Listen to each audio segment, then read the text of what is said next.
नमस्कार. मी प्राध्यापक रवींद्र मयुरे. आज मी आपल्याशी या एका समस्येबद्दल बोलणार आहे. समस्या अशी आहे, की आपल्याकडे बऱ्याच गर्दीच्या ठिकाणी म्हणजे विशेषतः बस स्टँडला, रेल्वे स्टेशनला, सिग्नलला बरेचसे भिकारी आपल्याला भीक मागताना दिसतात. मग आपल्यामध्ये एक चर्चा होते, की या भिकाऱ्यांना आपण पैसे द्यायला पाहिजे किंवा नाही. कारण या लोकांना आपण पैसे दिल्यानंतर बरेचसे भिकारी हे दारू पितात, कोणी पत्ते खेळतात, असे वाईट कामं त्या पैशाने ते करतात.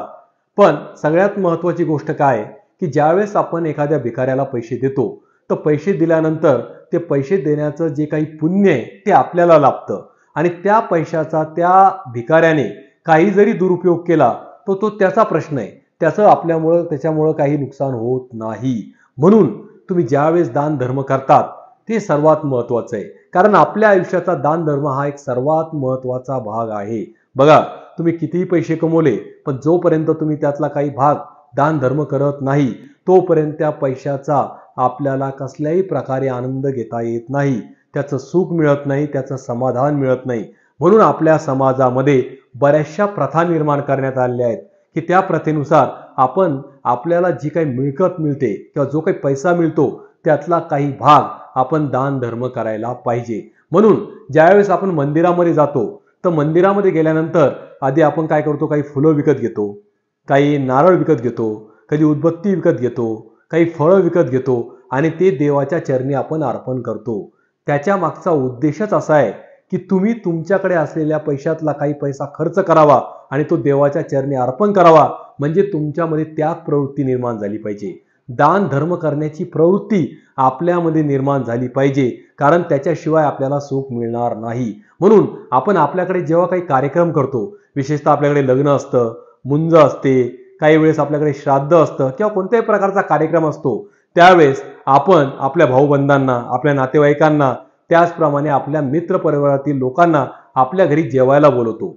पण आपल्याकडच्या काही लोकांना काय वाटतं, की आपण ज्यावेळेस लोकांना आपल्या घरामध्ये जेवायला बोलवतो जणू काही ते अशा आविर्भावात वागतात की आपण त्यांच्यावरती उपकार केले. नाही, उलट ते लोक आपल्याकडे जेवायला आले त्यांनीच आपल्यावर खरे उपकार केलेले आहेत. कारण जोपर्यंत ते आपल्याकडे जेवायला येणार नाही तोपर्यंत आपण केलेला दान धर्माचं आपल्याला पुण्य मिळणार नाही. आपण दान करायला तयार आहोत पण कोणीतरी घ्यायला पाहिजे ना.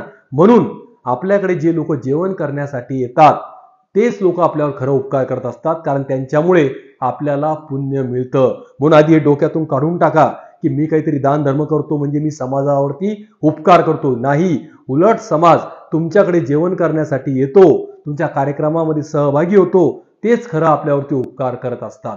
आणि हे सर्व दान धर्म करण्यामागचं कारण आपल्यामध्ये त्याग प्रवृत्ती निर्माण व्हायला पाहिजे. असंच एकदा साने गुरुजी आणि त्यांची आई, म्हणजे साने गुरुजी लहान होते तेव्हा त्यांना श्याम म्हणायचे. श्याम आणि श्यामची आई एका यात्रेला गेले होते. त्या ठिकाणी त्यांनी देवाचं दर्शन घेतलं आणि देवाचं दर्शन झाल्यानंतर श्यामची आई एका नदीच्या किनारी गेली आणि नदीच्या किनाऱ्यावर गेल्यानंतर त्यांनी ते एक आणा त्या नदीमध्ये टाकला.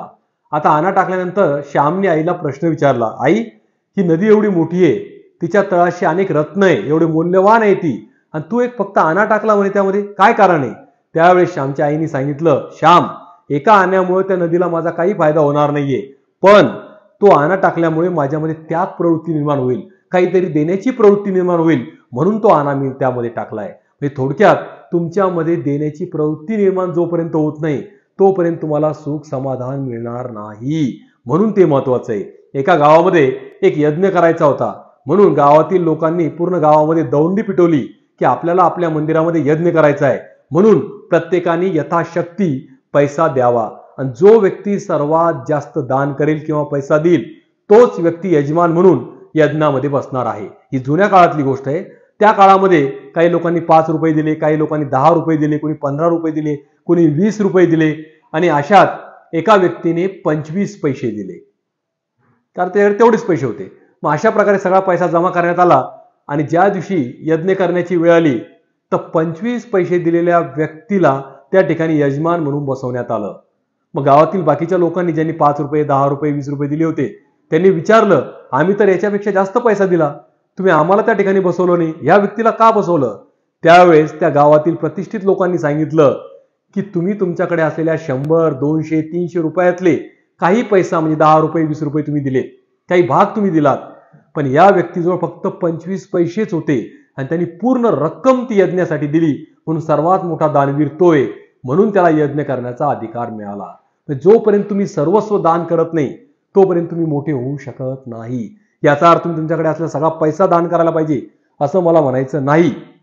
पण आपण जेव्हा श्रम करतो, कष्ट करतो, त्यावेळेस देव देखील आपल्याबरोबर कष्ट करत असतो. म्हणून त्या देवाचा काही भाग देणं आपलं कर्तव्य आहे. म्हणून या प्रथेनुसार आपण अशा प्रकारचं दान धर्म करत असतो. आणि अशात एकदा जुन्या काळातली गोष्ट म्हणजे अजून तुम्हाला सांगावंसं वाटतं की पांडवांना जेव्हा विजय मिळाला त्यावेळेस त्यांनी या पृथ्वीतलावरचा सर्वात मोठा यज्ञ केला असं त्यांना वाटलं.